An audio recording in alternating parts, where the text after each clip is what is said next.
এসএসসির 26,000 চাকরি বাতিল মামলায় নয়া মোড়।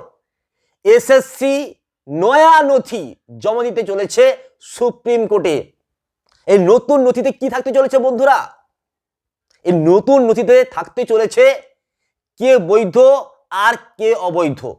সেগ্রিগেশন লিস্ট তৈরি হয়ে আছে, পৃথকীকরণ তালিকা তৈরি হয়ে আছে, কে বৈধ আর কে অবৈধ সেই লিস্ট পুরোপুরি তৈরি করে ফেলেছে এসএসসি। আর এসএসসি সেই নথি জমা দিতে চলেছে সুপ্রিম কোর্টে।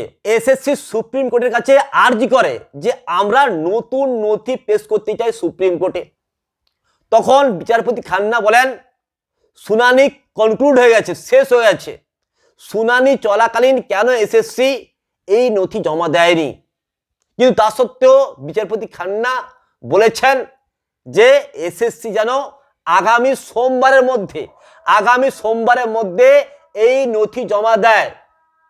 তো যদি এসএসসি এই সেগ্রিগেশন লিস্ট, এই পৃথকীকরণ লিস্ট, কে বৈধ কে অবৈধ সেই লিস্টটা সুপ্রিম কোর্টে জমা দিয়ে দেয় আগামী সোমবারের মধ্যে, তাহলে বৈধ চাকরি প্রার্থীরা বেঁচে যাবে।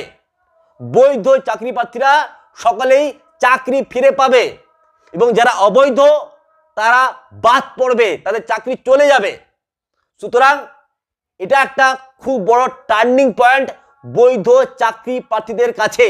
যদি এসএসসি নতুন নথিতে আগামী সোমবারের মধ্যে কে যোগ্য কে অযোগ্য সেই লিস্টটা জমা করে দেয় সুপ্রিম কোর্টে, তাহলে সমস্ত বৈধ চাকরি প্রার্থীরা চাকরি ফিরে পাবে। বন্ধুরা, আপনাদের কি মনে হয় এসএসসি যে নতুন নথি জমা দিবে বলছে সুপ্রিম কোর্টে আগামী সোমবারের মধ্যে, সেই নথিতে কি সেগ্রিগেশন লিস্টটা থাকবে?